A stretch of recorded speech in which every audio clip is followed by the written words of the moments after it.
Caríssimo diácono João Vitor, meus irmãos e minhas irmãs, hoje a liturgia da Santa Mãe Igreja está simplesmente estupenda. Tamanho os ensinamentos que a liturgia hoje nos propõe. Vamos partir do contexto de Israel. Primeiro, nós temos aqui a classe dos leprosos. Existiam 4 classes de homens que eram tidos como semi-mortos. Primeiro, os cegos. Depois, o pobre, o órfão, a viúva. Depois, os estéreis. E quarto, os leprosos. Essas 4 classes do povo de Deus era o povo mais marginalizado, razão pela qual Jesus sempre olhou com muito carinho para as viúvas, para os órfãos, para os pobres, razão pela qual o cego sempre chamava a atenção de Jesus, o estéril e o leproso. São inúmeros casos nas Sagradas Escrituras que nós vemos o Senhor agindo em meio a esse povo jogados à margem da sociedade, por isso marginalizados. Quantos casos de Nosso Senhor que curou os cegos. Olhem a atenção e o carinho e a presteza de Jesus para com os pobres, os órfãos, as viúvas. Olhem o zelo de Deus para com os estéreis na Sagrada Escritura. Poderíamos elencar tantos, mas basta a gente lembrar da mãe de João, Isabel, que era parente de Nossa Senhora. E aqui os leprosos. O leproso, que era alguém que não só era marginalizado, mas na concepção do judeu era alguém que tinha adquirido a lepra porque tinha pecado. Era um imundo, era um sujo, era um pecador. É interessante a gente entender como o judeu daquela época pensava, para a gente ver a proporção que isso representava. Porque automaticamente na cabeça deles eles diziam assim: o estéril, alguém pecou para ele nascer assim. O cego, alguém pecou para ele nascer assim. O pai ou a mãe, quem sabe? O pobre, Deus está privando da maldade do coração desse. Mas o leproso se dizia assim: pecou e Deus castigou. Pecou e Deus agiu com severidade.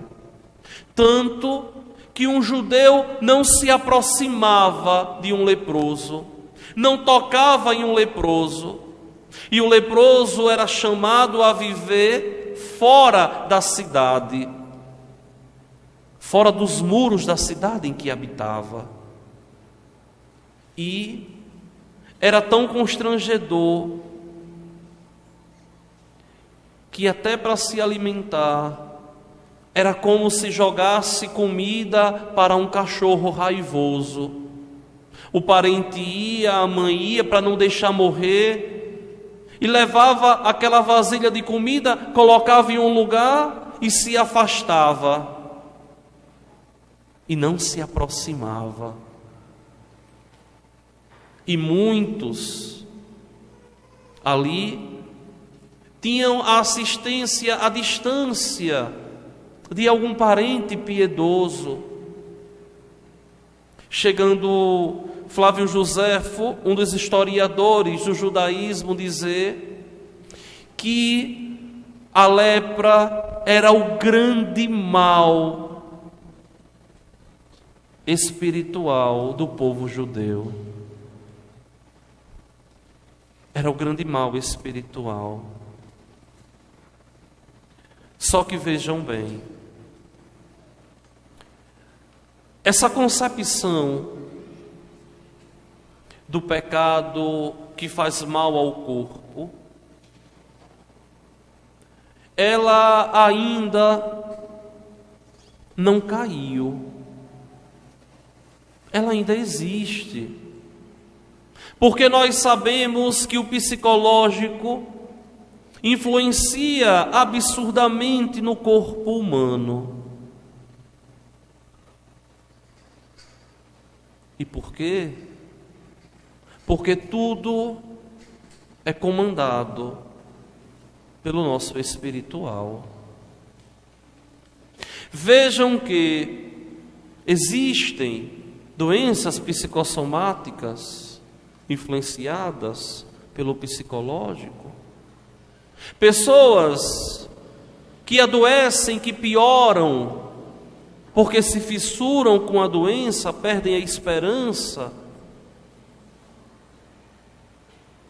Quando a gente olha essa realidade, a gente tem que entender que Jesus Cristo, Ele é o médico do corpo e da alma. Tanto que a palavra saúde vem e tem como raiz salos, que é a mesma raiz de salvação. Salvação e saúde são sinônimos. Por quê? Porque Cristo não salva só a alma, salva o corpo e a alma. É por isso que não está certo quando as pessoas vão rezar, elas rezam assim: vamos rezar pela alma de fulano, e esquecer o corpo? Não, vamos rezar por fulano, corpo, alma, espírito. Jesus salva o corpo, Jesus salva a alma. O cristianismo não rechaça o corpo humano, não somos estoicos. O corpo humano tem muito valor para nós, tanto que a igreja resguarda a vida em plenitude, tanto que a doutrina moral da igreja começa nos dizendo que a salvação passa pelo corpo. Como nós tratamos o nosso corpo, templo do Espírito Santo de Deus. Jesus é o médico do ser humano na totalidade. Ele cura o corpo, ele cura a alma. E olhem aqui o texto santo do Evangelho. Aconteceu que Jesus está caminhando para Jerusalém. Jesus está passando entre a Samaria e a Galileia, na região da Judéia. E Jesus se depara com 10 leprosos. O número 10 na Sagrada Escritura tem grande valia, porque significa a totalidade de um povo, a totalidade da raça humana. E aqui são 10 leprosos. Por um dado histórico de Lucas, que coloca na boca de Jesus, 9 eram judeus leprosos, e um era samaritano leproso. era samaritano leproso. Ou seja, 9 eram da raça santa dos escolhidos.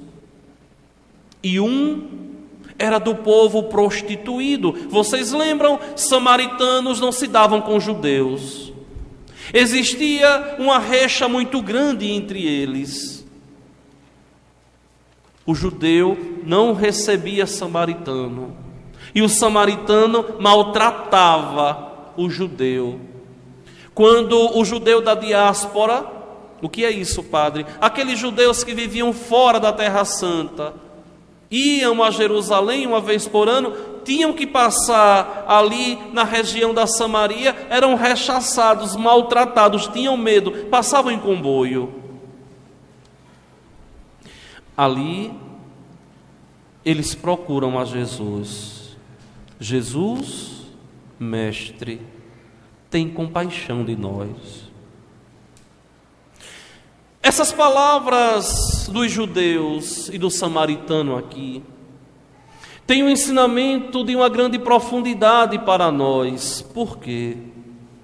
Porque eles estavam enxergando Jesus como alguém que tratava os outros com zelo, com carinho, com amor, e fazia milagres.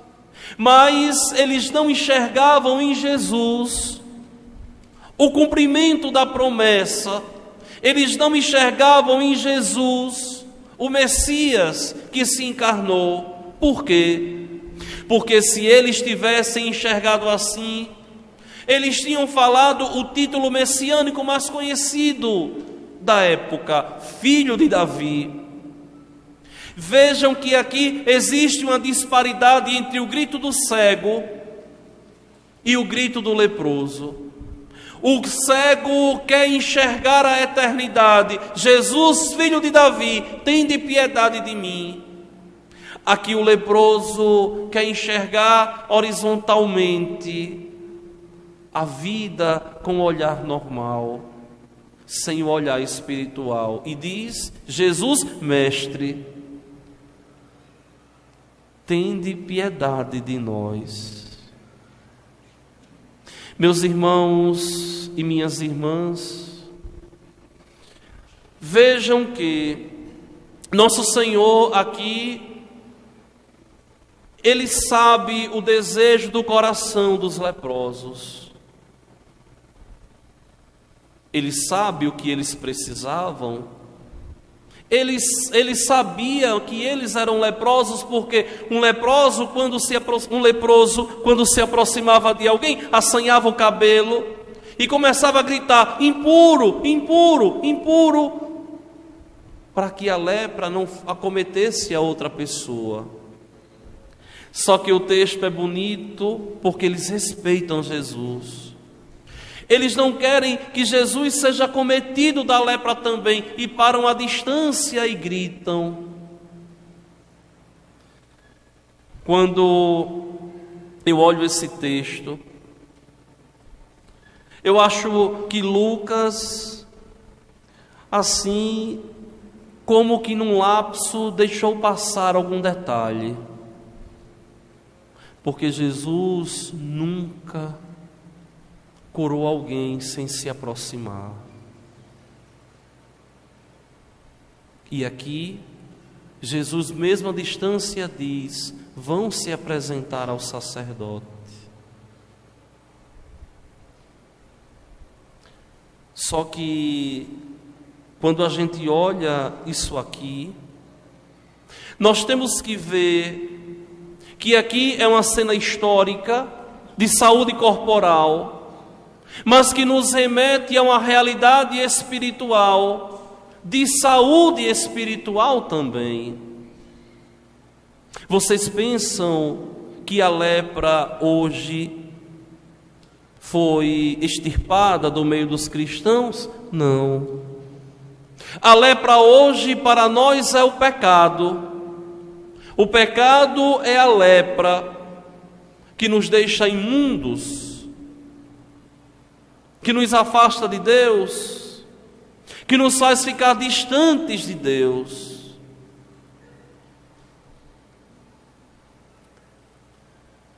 essa lepra do pecado que Jesus veio curar e extirpar da humanidade. É por isso que não existe nenhuma religião que se preocupe tanto com o bem espiritual do homem do que essa bendita Igreja Católica Apostólica Romana. Nem certas denominações protestantes, na sua grande maioria, não conseguem entender o mal que o pecado faz ao homem de Deus, que pertence a Deus. O pecado nos destrói. O pecado rouba a nossa dignidade. O pecado nos faz viver uma dessemelhança de Deus. O pecado tira a beleza genuína, piedosa que de Deus nós recebemos. Nos afasta dele. E é preciso vencer o pecado. É preciso crescer nas virtudes. Olha, minha gente, tem hora que eu fico abobado com certas atitudes de certos católicos que muitas vezes não se preocupam em crescer virtualmente, que não se preocupam em crescer nas virtudes, que tanto faz como tanto fez, como se a relação com Deus fosse um faz de contas, e não. Olhem aqui, Jesus não disse, fiquem curados. Jesus diz aqui, vão se apresentar aos sacerdotes. Por que, padre, ele diz isso? Porque o preceito judaico, desde a época de Moisés, dizia que alguém que se apresentasse com alguma deformidade de pele, deveria se apresentar ao sacerdote para ele dizer se era lepra ou se não era. E se a mancha sumisse, deveria também se apresentar para o sacerdote e dizer, está purificado.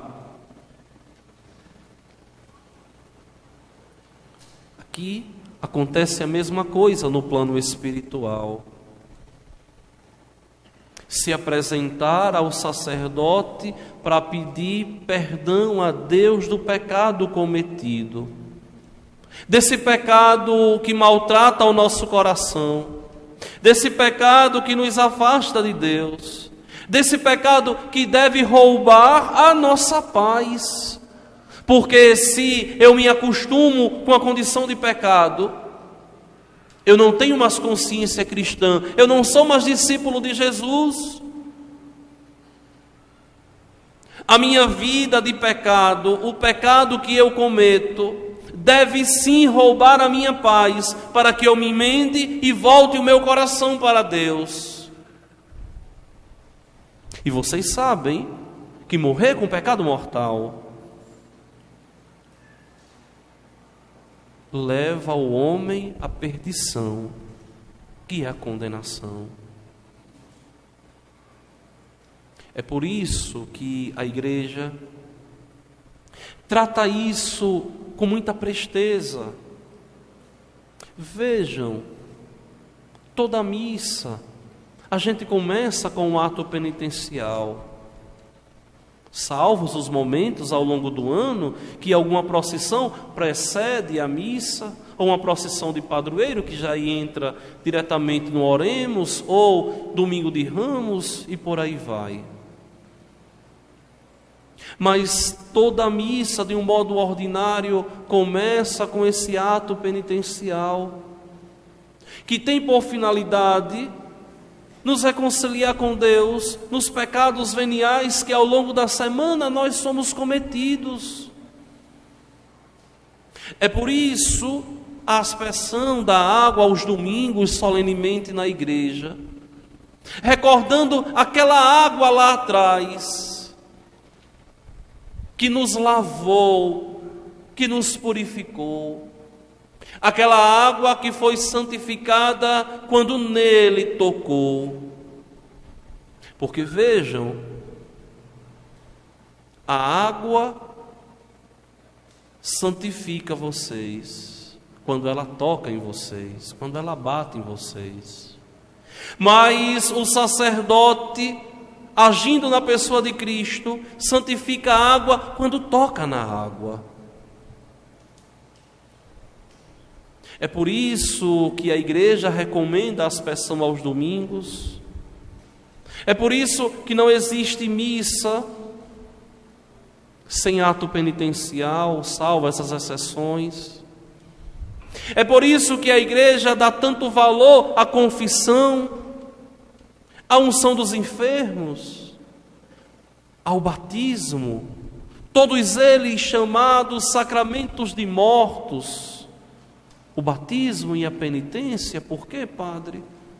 Porque se está morto para Deus, e quando se recebe o perdão, agora o homem se transforma em renatus, ou seja, em renascido. Para quem? Para a eternidade. Com quem? Com Deus. Todo cristão, ele é um renascido, ele é um renatus. É alguém que renasce das trevas para a luz. Meus irmãos e minhas irmãs, só que vejam bem, o caminho ordinário da santificação para vencer o pecado é esse caminho que vocês conhecem tão bem. Não existe nada inaudito, extraordinário. O inaudito na igreja é a Eucaristia. Muitas vezes a gente vê tanta loucura mundo afora, mas o caminho ordinário são esses 7 degraus que nos lavam, que nos purificam, que nos santificam, que são os sacramentos deixados por Jesus. Olhem a primeira leitura de hoje, do 2º livro dos Reis. Naamã, o sírio, está cometido de lepra, se escondendo, todo enrolado, todo embrulhado, e procura o homem de Deus. Ele morria de medo, porque se descobrisse, ele tinha que deixar tudo, ele foi desonesto, mas ele já não tinha mais o que fazer. Procura o homem de Deus, procura ali Eliseu, e Eliseu diz a ele assim: olha, vá se lavar 7 vezes no Jordão. Ele fica revoltado, mas eu fui lá para receber a cura e ele manda me lavar. E aí um dos seus diz assim: mas se ele tivesse mandado fazer uma coisa mais difícil, para ter a cura o Senhor não faria? Isso trocando em miúdos para a gente entender. E ele disse assim: faria. Aí o servo diz a ele assim: então cumpra, não é tão fácil o que ele mandou fazer? Cumpra. E ele vai, se lava 7 vezes no Jordão, e a sua pele fica como que de uma criança. E aí ele faz essa profissão de fé tão bonita, talvez a mais bonita dos livros históricos: agora estou convencido de que não há outro Deus em toda a terra, senão o que há em Israel. Por quê? Porque foi obediente. Minha gente, a obediência é vida. A desobediência é morte. Nós poderíamos aqui adentrar no proto-evangelho agora, falando de Eva, da serpente, de Adão, mas iria delongar demais a homilia de Nossa Senhora, de Jesus Cristo. A desobediência gera morte, a obediência gera a vida. Vocês sabem o que devem fazer para se santificar. Vocês sabem o beabá de chegar ao céu. Vocês sabem o que devem fazer. Não fazem porque falta um pouquinho de fé. Não fazem porque falta de verdade uma decisão do coração. E é preciso decidir ser de Deus. Ir à igreja, comungar a Eucaristia, se confessar, ser dizimista, participar de uma pastoral, de um movimento, perdoar o irmão, ser caridoso, seguir as orientações da igreja. Esse é o nosso caminho ordinário. Não existe salvação para nós que passe fora disso aqui. Aqui são os 7 banhos de Naamã o sírio. Só que muitas vezes falta um pouco de vontade em nós. E é como se a gente quisesse algo totalmente fora da realidade. Não existe isso.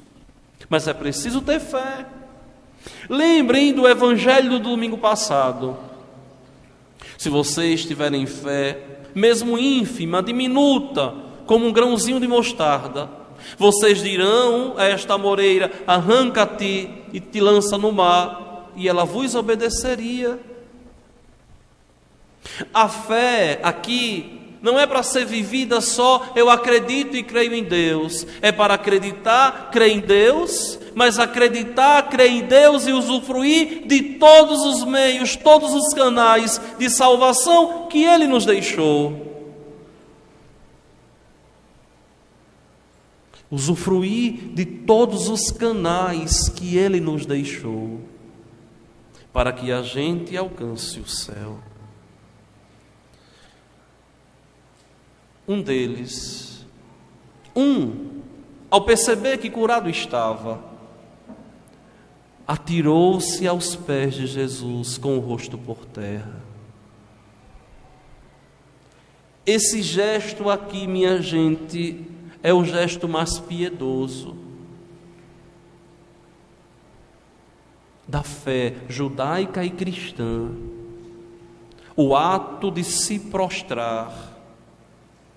Quando eu estava fazendo a minha monografia da teologia, eu queria muito ter escrito sobre a teologia da prostração. O que significa esse se jogar ao chão na vida cristã, na vida religiosa. Significa dizer assim: Senhor, eu não sou nada. Nas tuas mãos eu me abandono, eu me aniquilo. Faz de mim o que tu quiseres. Eu sou todo teu. Sou todo teu. Te pertenço totalmente. E aqui o leproso se rende a Jesus, se joga aos pés dele, coloca o rosto por terra e lhe agradeceu. Só que, para a vergonha da fé judaica, Lucas diz aqui: e este era um samaritano, ou seja, era um prostituído na fé. Não era alguém que vivia a fé 100% judaica, genuína, piedosa, não.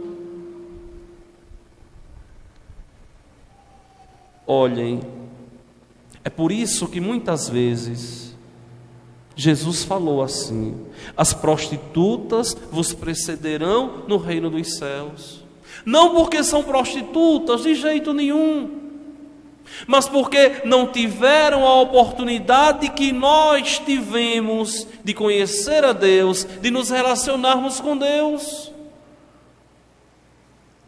Porque muitas vezes nós nos acostumamos e queremos levar uma vida cômoda, só que o cristianismo nunca foi uma religião cômoda, para acomodados, nunca.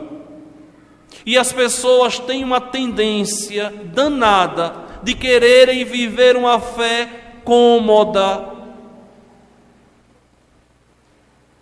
fazer penitência de jeito nenhum, fazer mortificação de jeito nenhum, fazer escolhas ao longo da vida por Deus de modo nenhum. E é preciso que o cristão tenha esse senso. O católico tenha esse senso: isso aqui eu posso. Não, isso aqui eu não posso. Isso aqui eu devo fazer. Isso aqui eu não devo fazer. Por quê? Porque sou de Deus. Porque quero me salvar. Porque quero alcançar o céu. E aqui só o samaritano voltou.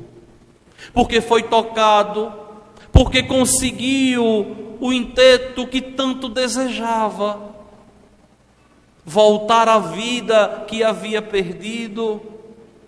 E Jesus diz: mas não foram os 10 os curados?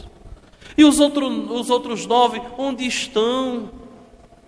Não houve quem voltasse para dar glória a Deus, a não ser esse estrangeiro?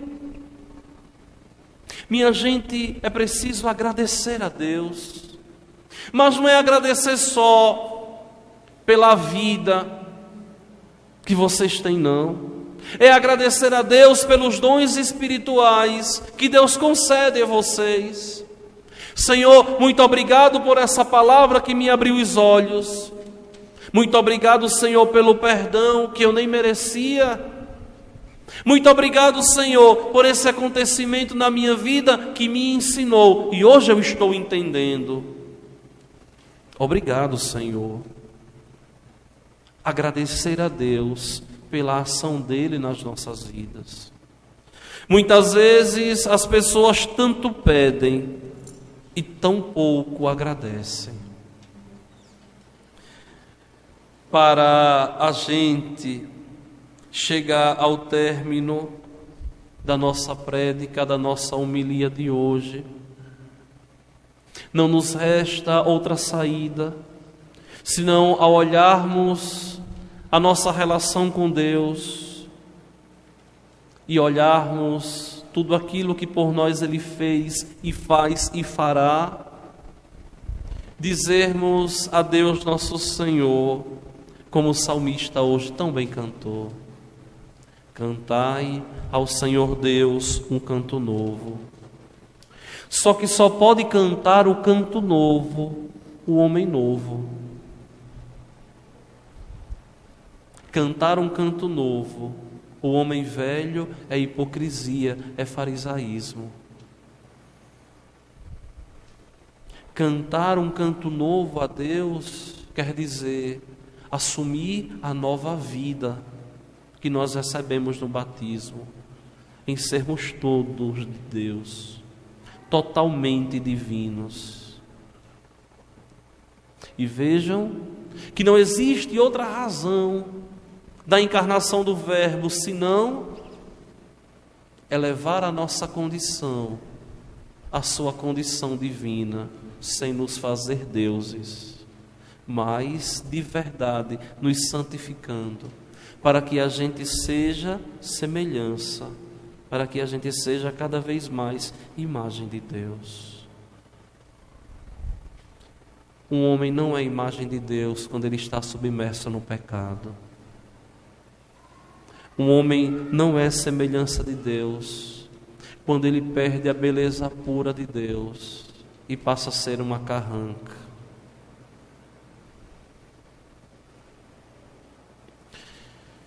Tem um livro de um padre no Brasil que eu até admirava muito alguns anos atrás e até gosto da literatura dele, porque escreve com muita elegância.